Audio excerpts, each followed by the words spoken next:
Alright, we got a new group of birds for you.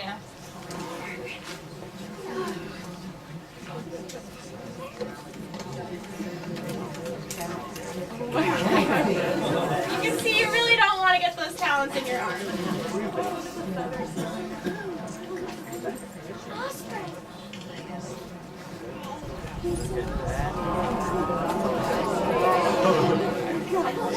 This is actually the first time I've had one of these for a demo, so I'm pretty excited about it. But who knows what this is? Red tail. Yep, this is a young hatching year bird. This is a female. Well, we don't know whether they're male or females. Actually, they're too difficult to tell just by measurements and characteristics. So you have to do genetic analyses on these to determine that. But you can see this dark brown tail. That's going to get that characteristic red color. What group of hawk are these guys in? Does anybody know? Booidias, right. So they've got these really broad, rounded wings that are used for soaring. And they can, if you've ever seen them facing into the wind like this, they'll just kite there and kind of sit there over their prey, hovering in the air looking for food.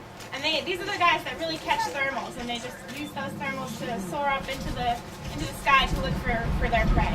And they've got these big, strong talons. These are some of the strongest talons. Actually, it said that eagles, at least, they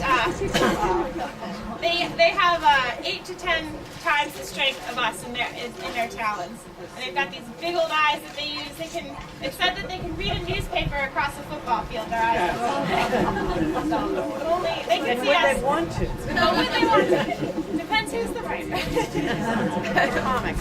Yeah, only the comics. They prefer comics. But you can see one of the really good characteristics to identify these guys in the air is that dark belly band, which is it's a lot harder to see actually in the hand than when you're up in the air. But they've also got this dark little wrist spot, the patagium it's called. And when they're flying above you, you can just see that little dark spot on their wing. That's a great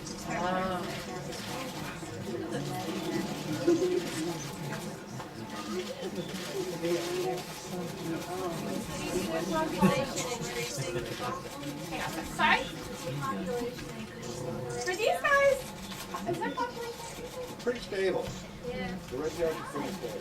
We've noticed definitely an increase with the Cooper's hawks and peregrine falcons, of course, because of human intervention and the whole DDT scandal. They've been doing really great. We used to be really lucky to catch even one a year, and now we had, I think, 8 at one station yesterday. So, it's peak time for them right now, and they've done really well. What was your question? What did you call that little? It's the patagium. Right here, it's basically akin to our wrist, and they've got a little flap of skin right here. And in bats, actually, that's where they get their skin-covered wing. But that's the dark spot on these guys. Any other questions? A lot of the birds that come through, actually, they get these little flat flies. It's a parasite that sucks their blood, and they just hide under their feathers, and it's pretty much the grossest thing ever when you're banding a bird and they jump on you and you go to take off your jacket later and you find one in your clothes. But they're not super harmful. They just live on birds as hosts. Does their tail get red the first year then? Like next year will have Yeah, next year. It's the second year. So yeah, this one was just hatched this year. Yeah, starts to molt in, and that helps us actually age them as well. Sometimes we get some really interesting red tails that have half of their orange red tails and half of the hatching them. So they're really neat.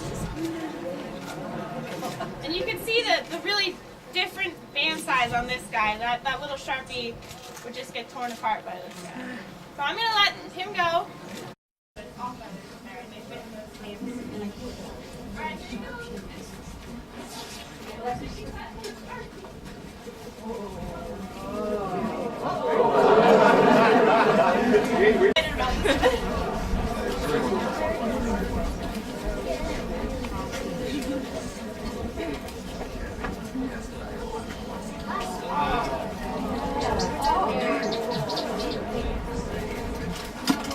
you guys know what this is? Harrier, yeah.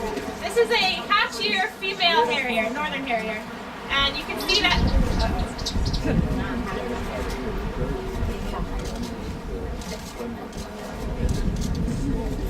gonna hold her wings in just because it's so windy. But they've got that really distinct white rump patch and these super long wings. This is like the lightest bird that I would imagine. I mean, like they're huge birds. When you see them flying across the field, they look huge, but they're actually all feathers, and that allows them to kind of float over their marshy habitats that they use to hunt. They've got these super long wings that they just allow them to glide over the marsh, and they have these facial discs that it almost acts like an owl's facial disc. They're one of the only raptors, diurnal raptors, so the ones that are active during the day that hunt by sound. So they use those facial discs to kind of hear better hear their prey as they're hunting and use them like an owl pretty much. But the female won't change a whole lot in plumage as she gets older, but the male, we call them the gray ghost because they get that really light gray plumage all over, and they keep the white tail rump patched. But she's not going to change a whole lot. Does anybody have any questions about her? How old is she, do you think? She's probably only a couple months old. She was hatched this year. Can you turn her this way? Sure. Bob, how do you tell this is happening? Oh, the plumage is they get a little older, they start getting some heavy molt, and they get a little darker. Eye gets darker. Their breast will actually get very what I would call creamy, and the streaking on the breast gets broader and darker. So when you see one of them that has a deep rufous breast, that's a younger one? Usually. It's hard to tell them by nose sometimes when they're carrying it around in the marshes, but that's usually a pretty good indicator. And of course- male and female both? No, the adult males are I know they you know both. I'm sorry. Yeah, but I mean the young male. Yes. One good way to tell the males from the females kind of in the field is the width of the wing of the female is striking. And if you're lucky enough to see them together, then it gets real easy because, as you know, being a birder, size in the field is almost worthless unless you've got something relative to compare it to. But if you get lucky enough and there's a couple of them hunting the marsh, you can usually identify the male and the females by their size. Any other questions? How often do you get them during the banding program? Harriers? We've had a few so far this season. They're not our most common bird for sure. Bait? With the what? With bait a bird? Yeah, we use lure birds. We use pigeons and starlings and house sparrows, yeah. And these guys, they focus on the smaller prey for the most part.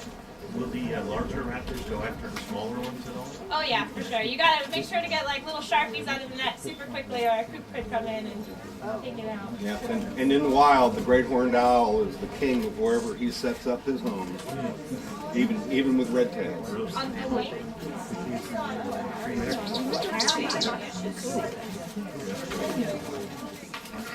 They do like. These short ones on the back. Primary is to make it more aerodynamic as they're flying. And a distinct characteristic of these guys as they're flying, they have that tippy, kind of almost rocking back and forth flight as they're going over the marsh. It's kind of like a turkey vulture. And That's very conspicuous.